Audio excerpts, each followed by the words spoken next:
All right, all right. What's going on, Giants fans? Oh man, what a wonderful game. I mean, what a phenomenal game we played against the Colts. I'm talking about real football, okay? I'm talking about being able to put together a successful offensive and defensive game plan that was that was executed with almost perfection, okay? I don't have a lot that went wrong in this game, all right? A lot went phenomenal. The first drive that Daniel Jones, our first drive wasn't great. Daniel Jones did make a couple of questionable throws, and it's okay. It's okay. It's okay. What we saw is a football team that actually has the ability to execute on a professional football level if given the opportunity. All right, this is what has been missing, guys. This is what has been, it just seemed like we couldn't get over the hump. It's because we were not willing to execute offensively, aggressively. That's what it was. So in this game, we were able to run and pass the ball effectively. Now I know it's the Colts, but the Colts have a pretty decent defense, and they are still an NFL football team. Okay, so let's not take anything away from the Colts. Let's not downgrade this win, put an asterisk by it, and act like we did not earn this win. This is the type of win that we should have actually been executing since Detroit. Play calling was aggressive. Stacking these offensive play calls off these formations. Kafka, man, I was worried about you. I was worried about you, dude. But I see it. I saw you stack these plays on top of one another, making it almost impossible to defend. This is what we needed to do.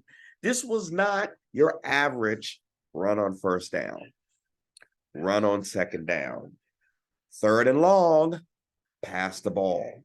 This was not that. This was, we came out slinging the ball.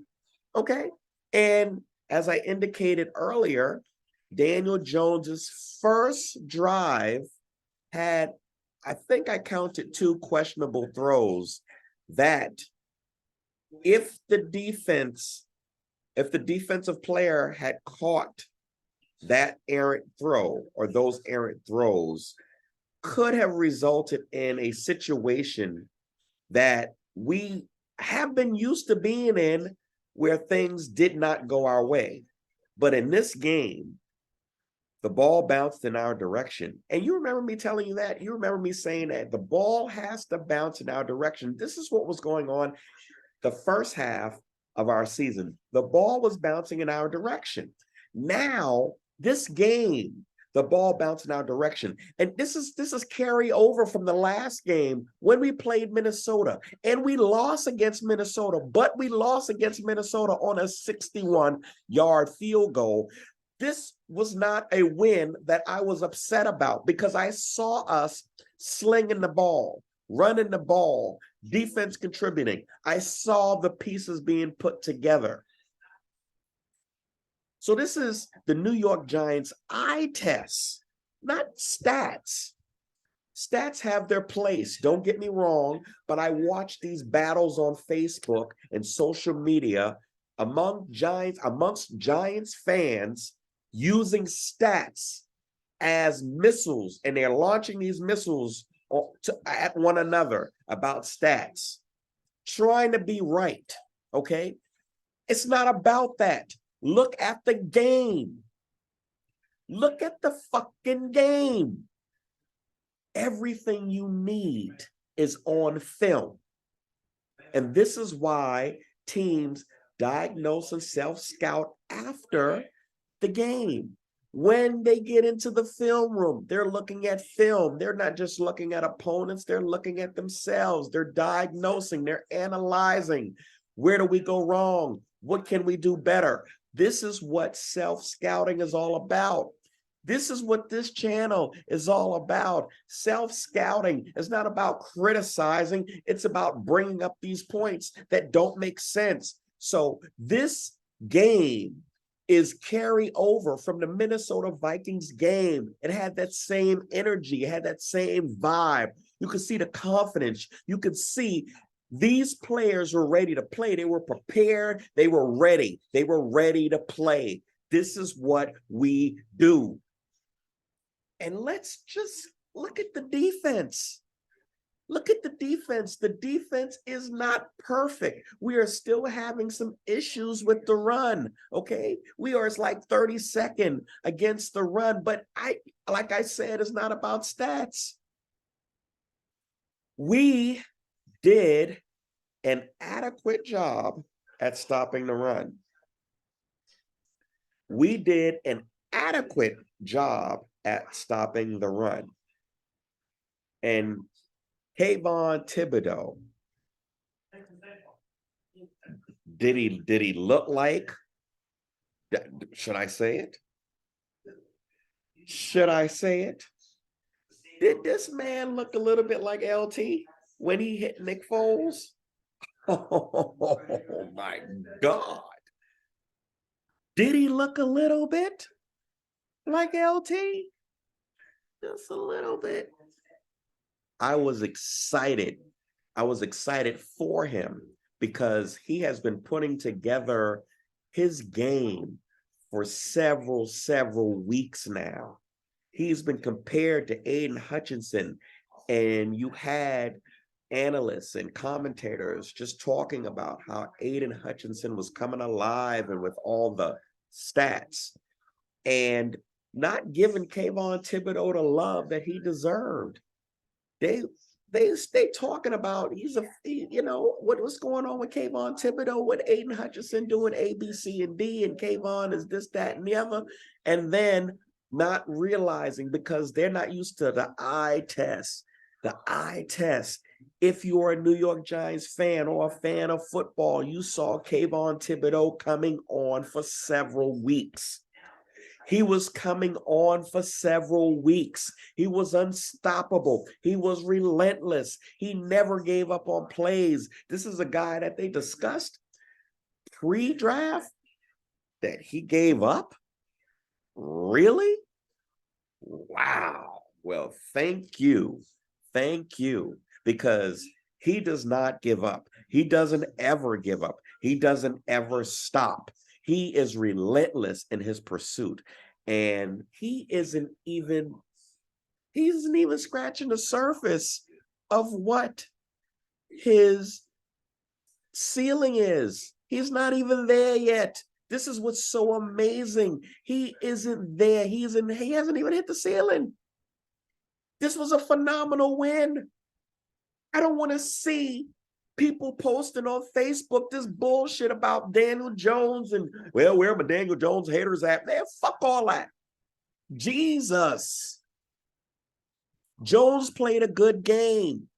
He did what he needed to do. And I said this before. I will wait to the end of the season to evaluate Daniel Jones.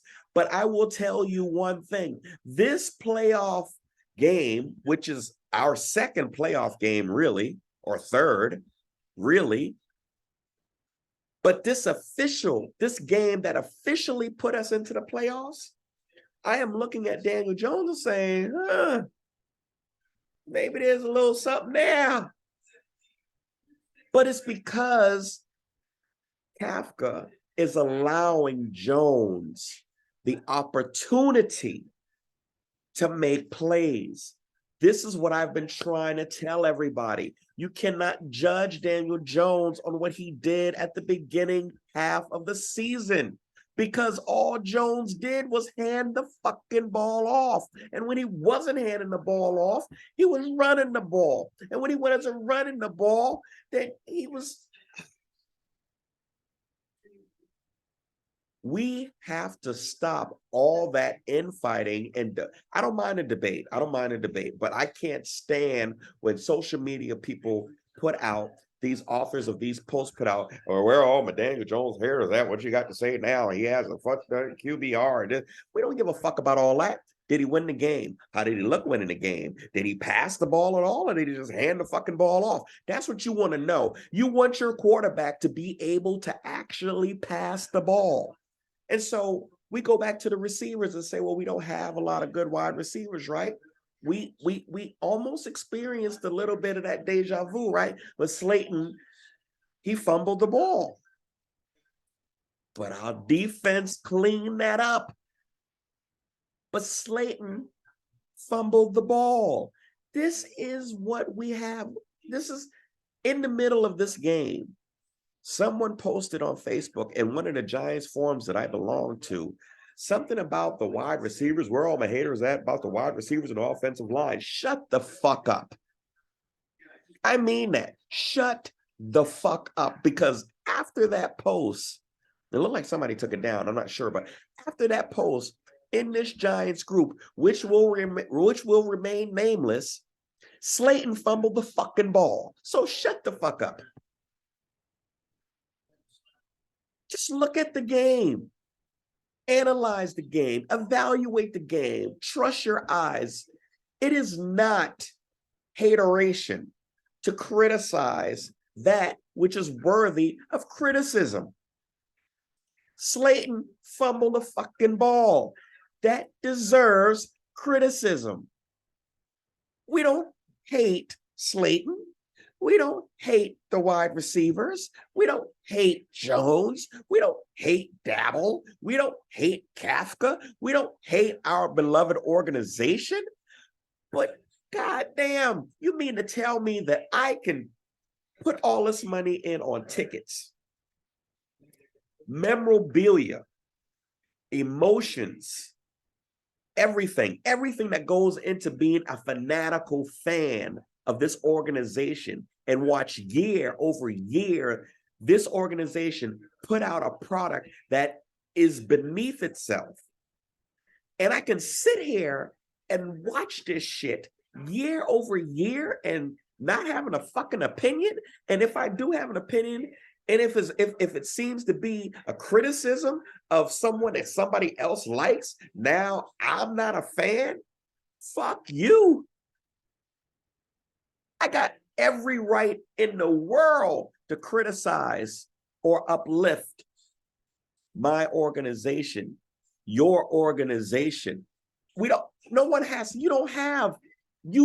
not have the right to tell any fan how to be a fan.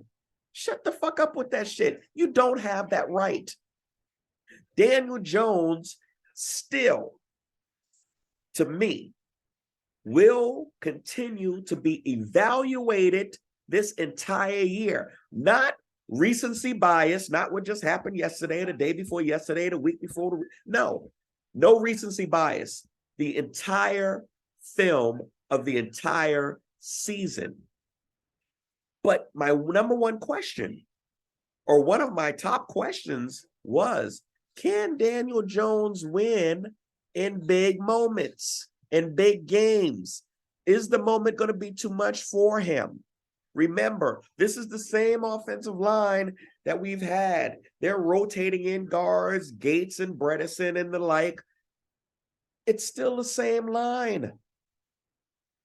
These guards are not good, okay? But still, Jones was able to perform.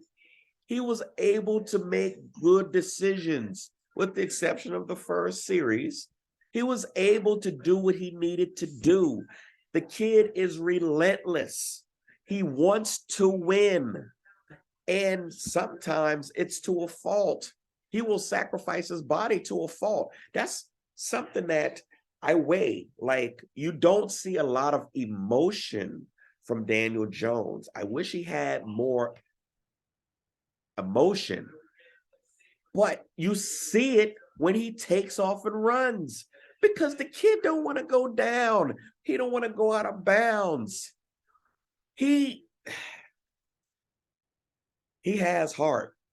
Okay, he has heart, and he's making better decisions, and he's looking a lot less jittery. Okay, so and I just want you Giants fans to recall something. Do you remember before Eli retired? Do you remember how frenetic he was? Do you remember he was skittish. He was scared. He couldn't trust his protection. He was just sporadic. He was all over he just had a lot of energy. And it's because he couldn't trust his protection. And he never felt safe. And sometimes he panicked. A lot of times he panicked. And Jones had been to that point. And I thought to myself, I said, self, Jones is being traumatized game after game after game after game. This kid is being traumatized. He's being conditioned not to trust his protection. And I thought that was going to leave a permanent mark on him, okay? But I got to be real with you. This game and the last game, given the opportunity that Daniel Jones has been given by Kafka and this organization and Daboll to actually execute an offense that passes the ball and goes vertical down the field, that's more aggressive, given that opportunity, Daniel Jones has risen to that level. So now the question is, how would this kid do with the addition of 2 quality guards, a real center, okay? I'm sorry, but I just have to say it. A real center, and some wide receivers that can make plays. What would Daniel Jones look like? Well, I can tell you one thing. I'm leaning towards wanting to find out. Excuse me. Now, I'm not going to pay him $40 million a year. All right. But he is worthy of a reasonable contract. Daniel Jones performed in this game and allowed us to get into the playoffs. Look at the background. First playoff appearance since 2016. Now, I do not know who we're going to play in the playoffs. I do not know how we're going to perform. I do not know how Daniel Jones is going to perform. I do not have a crystal ball. I do not know if this version of Daniel Jones is going to be the version of Daniel Jones that we will continue to see, that this play calling that allows Daniel Jones to make plays will continue to grow. I do not know if this was just letting it all hang out to make the playoffs, and then we go back when we get into the playoffs to running the ball on first down, running the ball on second down, and then throwing the ball on third and long. For example, third and 8, and throwing the ball 5 yards, and just praying that our wide receiver or tight end can break a tackle and get the additional yardage so we can get a first down. So the next series, we can go back to running the ball on first and on second, and then doing the same thing all over again. That was not long term. It's not sustainable. Okay. It's not sustainable. So, but I am extremely proud of this New York Giants team, and they scored points. Who knew? They scored points. They scored points on offense. They scored points on defense. So you got to shout out Landon Collins. When I heard we had an opportunity to sign Landon Collins once again, I said, I said, Lord, I hope we can do it. Because it's just something I felt like he would fit in. And did you see him after the interception? He was flying down the field.